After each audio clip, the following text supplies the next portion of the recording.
வணக்கம் news matrix நேயர்களே. 2026 சட்டமன்ற தேர்தல் தமிழக அரசியல் வரலாற்றில் ஒரு முக்கியமான தேர்தலாக இருக்க போகுது. ஏன் அப்படின்னு சொல்லிட்டு உங்களுக்கு ஒரு கேள்வி எழும். இது வரைக்கும் தமிழகத்தில் மூன்றாவது ஒரு அணி அப்படின்னு சொல்லிட்டு அமைந்ததே இல்லை. அப்படி அமைஞ்சாலும் அவர்களோட வாக்குகள் 10% தான் இருந்தது. நீங்கள் தமிழக வரலாற்றை எடுத்துக்கொண்டீங்கன்னா காங்கிரஸ் இருந்தது, கம்யூனிஸ்ட் இருந்தது, அப்புறம் நிறைய கட்சிகள் வந்தது. திமுக மூன்றாம் அணியாக இருந்த ஒரு கட்டத்தில், அப்புறம் திமுகவும் காங்கிரஸும் எதிர் அணியில் இருந்தாங்க. அப்போ கம்யூனிஸ்ட் மூன்றாம் இடத்துக்கு வந்தது.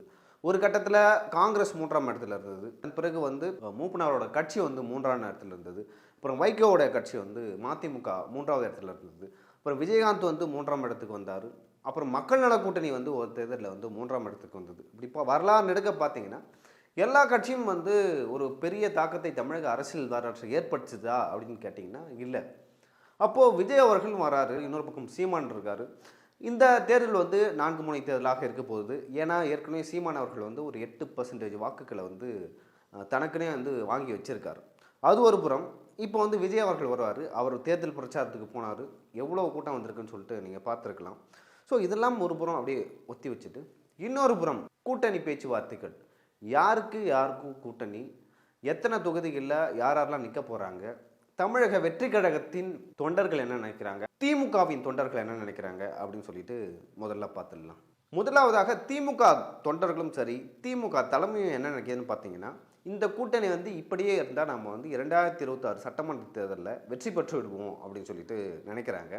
ஆனால் திமுக கூட்டணி கட்சியில் இருக்கிற கட்சிகள் என்ன பார்க்குதுன்னா, இவர்கள் பாஜகவுக்கு எதிராக பேசுகிறார்கள், பாஜக எதிர்க்கிறோன்னு சொல்லிட்டு அண்டர் கிரவுண்டில், அதாவது பின்னாடி ரகசியமாக பாஜகவுடன் இவங்க தொடர்பு வச்சுருக்காங்க அப்படின்னு சொல்லிட்டு திமுக கூட்டணி கட்சிகள் நினைக்குது. முக்கியமாக காங்கிரஸ் நிற்குது. காங்கிரஸும் பாரதிய ஜனதா கட்சியும் பரம விரோதிகள், உங்களுக்கே தெரியும். காங்கிரஸ் முக் பாரத் அப்படின்னு சொல்லிட்டு நரேந்திர மோடி ஒரு முழக்கத்தை ஏற்படுத்தினார். அந்த வகையில் காங்கிரஸ் இல்லாத ஒரு இந்தியாவை நாங்கள் உருவாக்குவோம் அப்படின்னு சொல்லிட்டு சொன்னாங்க. 2024 நாடாளுமன்ற தேர்தலில் 400 தொகுதியிலையும் வெற்றி பெறுவோம்னு சொல்லிட்டு அவங்க எதிர்பார்த்தாங்க. ஆனால் அவங்க எதிர்பார்ப்புக்கு கொஞ்சம் கூட தேர்தல் முடிவுகள் வரவே இல்லை. ஸோ அந்த வகையில் காங்கிரஸ் இப்போ கொஞ்சம் கொஞ்சமாக மேலே வராங்க. ஸோ அப்படிப்பட்ட பாஜகவுடன் ஒரு மறைமுக உறவில் இருப்பதை காங்கிரஸ் விரும்பாது. ஏன் விரும்பாதுன்னா, இவர்கள் நாளைக்கு பாஜகவுடன் சேர்ந்துக்கிட்டு என்ன வேணால் பண்ணலாம், நம்ம கூட்டணியை கழட்டி விடலாம் அப்படின்னு சொல்லிட்டு ஒரு நினைப்பு இருக்குது. அதை தாண்டி காங்கிரஸை பொறுத்த வரைக்கும் தமிழ்நாட்டில் பெரிய எதிர்க்கட்சியும் இல்லை. அவர்கள் யாருடனும் கூட்டணி வைக்கலாம். திமுகவுக்கு தான் காங்கிரஸ் தேவை, காங்கிரஸ் திமுக தேவையே இல்லை. ஸோ அந்த வகையில் இந்த 2026 தேர்தல் காங்கிரஸ் என்ன முடிவு எடுக்குதோ அதை பொறுத்து தான் எல்லாமே மாறுபடும் அப்படின்னு சொல்லிட்டு நினைக்கிறேன். தமிழக வெற்றி கழகம் யாருடனும் கூட்டணி வைக்க மாட்டோம் அப்படின்னு சொல்லிட்டு ஒரு பக்கம் சொன்னாலும், ஸோ நெருங்க தான் அதாவது டிசம்பர் இல்லை ஜனவரிக்குள்ளே, நம்மளுக்கு அதிகபட்சம் டிசம்பருக்குள்ளே தெரிஞ்சிடும் யார் யாருக்கு போட்டி, யாரெல்லாம் எந்தெந்த கூட்டணியில் இருக்க போகிறாங்க அப்படின்னு சொல்லிட்டு. ஸோ நான் காங்கிரஸை பற்றி பேசணும். ஏன் காங்கிரஸ் ஒரு முக்கியமான ரோலை ப்ளே பண்ணும் இந்த 2026 சட்டமன்ற தேர்தலில் அப்படின்னு சொல்லிட்டு நிறைய பேர் கேட்குறாங்க. ஒருவேளை தமிழக வெற்றி கழகத்தின் தலைவர் விஜய் அவர்கள் 2026 சட்டமன்ற தேர்தலில் தனியாக எதிர்கொண்டால் கண்டிப்பாக அந்த கூட்டணியில் காங்கிரஸ் இருக்கும் அப்படின்னு சொல்லிட்டு நான் நினைக்கிறேன். ஒருவேளை அந்த கூட்டணியில் காங்கிரஸ் இல்லைன்னா தமிழக வெற்றி கழகம் தனியாக நிற்காது. நீங்கள் தொடர்ந்து பார்த்துருக்கலாம். கொஞ்ச நாளுக்கு முன்னாடி செல்வ பெருந்தகை அவர்கள் செம்பரம்பாக்கம் ஏரியிலேருந்து தண்ணி திறக்கும்பொழுது ஏன் என்கிட்ட சொல்லலை அப்படின்னு சொல்லிட்டு ஒரு விஷயத்தை கேட்டார். அந்த மோசமான அயோக்கிய பையன் அப்படின்லாம் சொல்லிட்டு பேசினார். ஜாதி வெறி பிடிச்சவர்கள் அப்படின்னு சொல்லிட்டு சொன்னார். எப்பொழுதுமே திரு செல்வ பெருந்தகை திமுகவுக்கு ஆதரவான ஒரு ஸ்டாண்ட் எடுக்கக்கூடியவர். ஏன் அவர் அப்படி பேசினா நிறைய பேருக்கு ஒரு கேள்வி எழும். அதை தாண்டி தமிழக வெற்றி கழகத்தின் தலைவர்கள், 2ஆம் கட்ட தலைவர்கள் யாருமே டெல்லியில் இருக்கிற காங்கிரஸ் தலைவர்களுடன் பேசிகிட்டு இருக்காங்க. ஏன் பேசிகிட்டு இருக்காங்க அப்படின்னு பார்த்தீங்கன்னா, இந்த 2026 சட்டமன்ற தேர்தலில் திமுக கடந்த 2021 சீட்டுகள் கொடுத்ததில்ல, அதை விட அதிகமாக கொடுக்கலன்னா கிட்டத்தட்ட இவங்க எனக்கு தெரிஞ்சு ஒரு 63 வரைக்கும் வாங்கிட்டு இருந்தாங்க தொகுதிகள் சின்னதாக. அப்படிப்பட்டவங்களுக்கு 22, 23 கொடுத்தா காங்கிரஸ் கண்டிப்பாக வாங்காது. அந்த வகையில் ஒரு சேஞ்சுக்காக இந்த முறை தமிழக வெற்றி கழகத்துடன் கூட்டணி வைக்கலாம். இது ஒர்க் அவுட் ஆகுதா இல்லையா அப்படின்னு சொல்லிட்டு. ஏன்னா இவங்க கடைசி வரைக்கும் திமுகவை தமிழ்நாட்டில் நம்பியிருக்க முடியாது. அதை தாண்டி விஜயுடன் கூட்டணி வைப்பதால் நம்ம தென் மாநிலங்களில் ஓரளவு இளைஞர்களை அட்ராக்ட் பண்ணலாம் அப்படின்னு சொல்லிட்டு காங்கிரஸ் நினைக்குது. ஏன்னா இன்னைக்கு இளைஞர்கள் சோஷியல் மீடியாவில் இருக்காங்க. ஸோ அவர்களை தங்கள் பக்கம் கொண்டு வரணும் அப்படின்னு சொல்லிட்டு காங்கிரஸ் நினைக்குது. அதுக்கு நாம் விஜயுடன் கூட்டணி வச்சா நம்ம எதிர்காலத்துக்கு நல்லதுன்னு நினைக்குது. அதை தாண்டி திமுக வந்து தங்களால் தான் வெற்றி பெறுது. ஏன்னா சிறுபான்மை வாக்குகள் திமுகவுக்கு காங்கிரஸால் தான் நெடுங்காலமாக போயிட்டு இருக்கு. 2009 இருந்து இப்போ வரைக்குமே வந்து சிறுபான்மை மக்களோட வாக்குகளாகட்டும், தலித்துகளோட வாக்குகளாகட்டும், அதே போல் தென் பகுதியில் வந்து இன்னுமே காங்கிரஸ் வலுவாக இருக்குது. இன்னுமே கன்னியாகுமரி மாவட்டத்தை பொறுத்த வரைக்கும் பாஜக வர்சஸ் காங்கிரஸ் அப்படின்னு தான் போட்டி இருக்கும். இன்னுமே கன்னியாகுமரி மாவட்டத்தில் கிட்டத்தட்ட 50% மேலே வந்து கிறிஸ்தவர்கள் இருக்கிறாங்க. அதே போல் கிறிஸ்தவ நாடார்கள், அதே போல் தேவேந்திர குல வேளாளர்கள்லையும் வந்து கிறிஸ்தவர்கள் இருக்காங்க. இஸ்லாமியர்களும் தென்பகுதியில் இருக்கிறாங்க. இதெல்லாம் வந்து காங்கிரஸுக்கு இன்னுமே தென் தமிழகத்தில் ஒரு ஒரு வலிமையான கட்டமைப்பை வந்து கொடுத்துட்ருக்கு. ஸோ நம்ம விஜயுடன் கூட்டணி வச்சா அது வந்து நம்ம விஜய் ப்ளஸ் காங்கிரஸ்ன்றது கேட்கறதுக்கு நல்லா இருக்குல்ல. ஸோ ஈஸியாக வந்து அவங்க வெற்றி பெறதுக்கு வாய்ப்பு இருக்குது. அதனால் காங்கிரஸ் டெல்லி தலைமை இப்படியான ஒரு முடிவை எடுக்கிறதுக்கு வாய்ப்பு இருக்குது. அதை தாண்டி பர்சனலாக வந்து ராகுல் காந்தி அவர்களுக்கு வந்து திமுகவை பிடிக்காதுன்னு நிறைய பேர் சொல்கிறாங்க. ரீசெண்டாக ஒரு பத்திரிகையாளர் சொன்னார், சோனியா காந்தி அவர்கள் கூட வந்து திமுகவை பிடிக்கும், ஆனால் ராகுல் காந்திக்கு வந்து திமுகவை பிடிக்காது. மம்தா பானர்ஜி மாதிரி வந்து பாஜகவை திமுக எதிர்க்கல.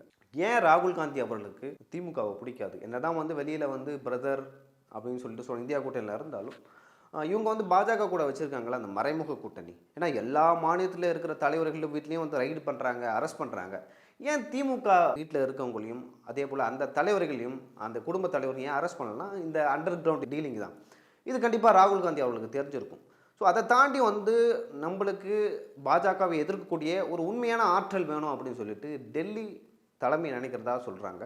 அதற்கு சிறந்த ஒரு தலைவராக விஜய் அவர்கள் இருப்பார் அப்படின்னு சொல்லிட்டும் சொல்கிறாங்க.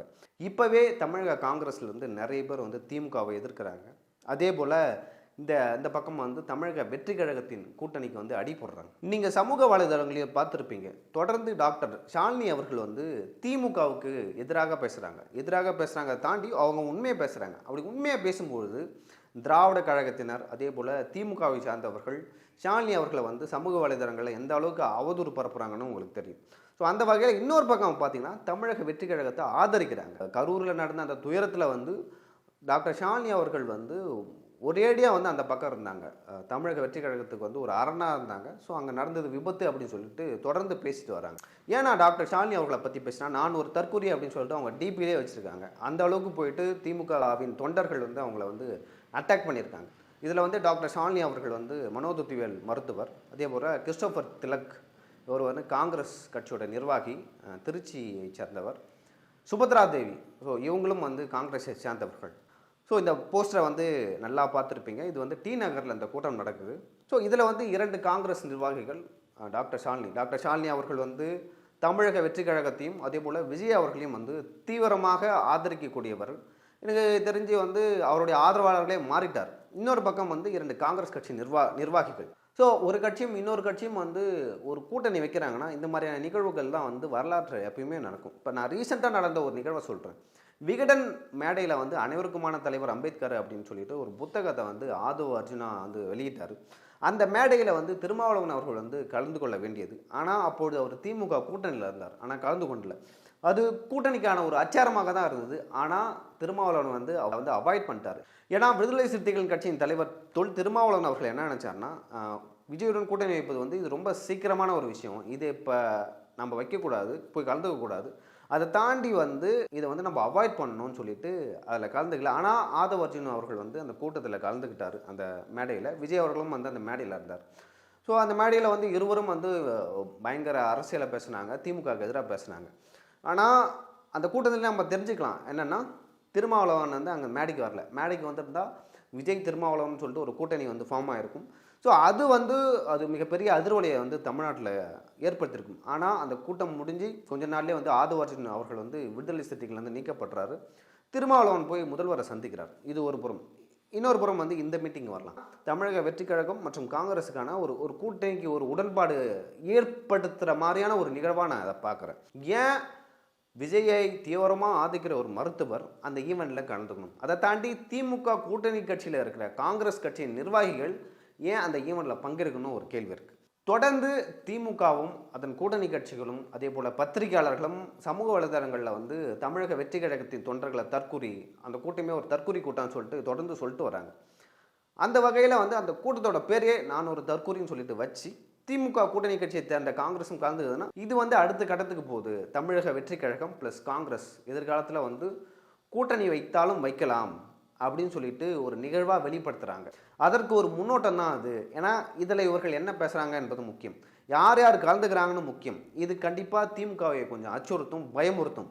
ஒருவேளை காங்கிரஸ் திமுக கூட்டணிட்டு போனால் ஒரு மிகப்பெரிய இழப்பு திமுக பொறுத்த வரைக்கும். ஏன்னா வரலாற்றில் திமுக தனியாக நின்று வெற்றி பெற்றதே இல்லை. எப்பெல்லாம் திமுக வெற்றி பெறுகிறதோ அப்பெல்லாம் திமுகவுக்கு கூட்டணி கட்சிகளோட தயவு தேவை. 2006 திமுக ஆட்சியை மைனாரிட்டி ஆட்சின்னு சொல்லுவாங்க. ஏன்னா அவங்களுக்கு பெரும்பான்மையே இல்லை. பாமக மற்றும் இன்னும் சில கட்சிகள் அவங்களுக்கு ஆதரவு அளித்தாங்க. அதே போல் 2021 தேர்தலையும் மிகப்பெரிய கூட்டணி. வரலாறு நெடுக்க திமுக கூட்டணி வச்சு ஆட்சியை கொடுத்து இப்போ வரைக்குமே திமுக எப்படி ஆட்சி செய்கிறாங்கன்னா, பாஜக உள்ளவங்க எங்களுக்கு ஓட்டு போடுங்க, மதவாத சக்தி பாஜக அப்படின்னு சொல்லிட்டு தான் தொடர்ந்து பிரச்சாரம் செய்கிறாங்க. ஒருவேளை காங்கிரஸ் திமுக கூட்டணியிலிருந்து வெளியேறி தமிழக வெற்றி கழகத்துடன் போயிடுச்சுன்னா அது திமுகவுக்கு மிகப்பெரிய இழப்பு, ஈடு செய்ய முடியாத இழப்பு. ஏன்னா காங்கிரஸால் தான் தொடர்ந்து அவங்க தென்பகுதியிலையும் சரி கிறிஸ்தவர் மற்றும் முஸ்லீமோட வாக்குகள் தொடர்ந்து வந்த மன்னம் இருக்குது. செல்வ பெருந்தகை அவ்வளோ கோபமாக பேசுகிறாரு. தொடர்ந்து திருச்சி வேலுசாமி அவர்கள் திமுகவுக்கு எதிராக பேசுகிறாரு, உதயநிதி அவர்களுக்கு எதிராக பேசுகிறாரு. யாருமே ஒரு எதிர்ப்பை கூட தெரிவிக்கல. என்னை பொறுத்த வரைக்கும் நான் எப்படி நினைக்கிறேன்னா, டெல்லி தலைமை தமிழக வெற்றி கழகத்துடன் கூட்டணி வைக்க போகிறத உறுதி பண்ணிட்டாங்க அப்படின்னு சொல்லிட்டு நினைக்கிறேன். ஸோ அதன் விளைவாகத்தான் தொடர்ந்து ஸ்டாலின் அவர்கள் எங்கெல்லாம் ரீசெண்ட் டைம்ஸில் கூட்டத்துக்கு போகிறாரோ அங்கெல்லாம் ராகுல் காந்தியையும் காங்கிரஸையும் பற்றி புகழ்ந்து பேசுகிறார். இந்த நிகழ்வு 4-5 நாட்களில் நடக்க போகுது டி நகரில். இதில் காங்கிரஸ் நிர்வாகிகள் என்ன பேசுகிறாங்கன்னு தெரியல. அதே போல் டாக்டர் ஷாலினி என்ன பேசுகிறாங்க தெரியல. இது பேசின பிறகு நம்ம ஈஸியாக முடிவு செஞ்சுக்கலாம் காங்கிரஸ் எந்த டைரக்ஷனில் போகுது, அதே போல் தமிழக வெற்றி கழகமும் எந்த டைரக்ஷனில் போகுது அப்படின்னு சொல்லிட்டு நம்ம யூகிச்சிக்கலாம். இப்படியான ஒரு கூட்டணி 2026 சட்டமன்ற தேர்தலை எதிர்கொண்டால் அது ஒரு திரிசங்கு நிலை அப்படின்னு சொல்லிட்டு சொல்லலாம். ஸோ யார் வெற்றி பெற போகிறாங்க, யார் தோல்வியை சந்திக்க போகிறாங்கன்னே தெரியாது. பொறுத்துன்னு தான் பார்க்கலாம். அதே போல் அவர்களை பொறுத்த வரைக்கும் 2029 நாடாளுமன்ற தேர்தல் தான் முக்கியமானது. ஸோ அதில் அவங்க பர்ஃபார்ம் பண்ணுவாங்க அப்படின்னு சொல்லிட்டு நினைக்கிறேன். ஸோ பொறுத்து பார்க்கலாம் காங்கிரஸ் எந்த மாதிரியான முடிவு எடுக்குது அப்படின்னு சொல்லிட்டு. ரொம்ப நன்றி.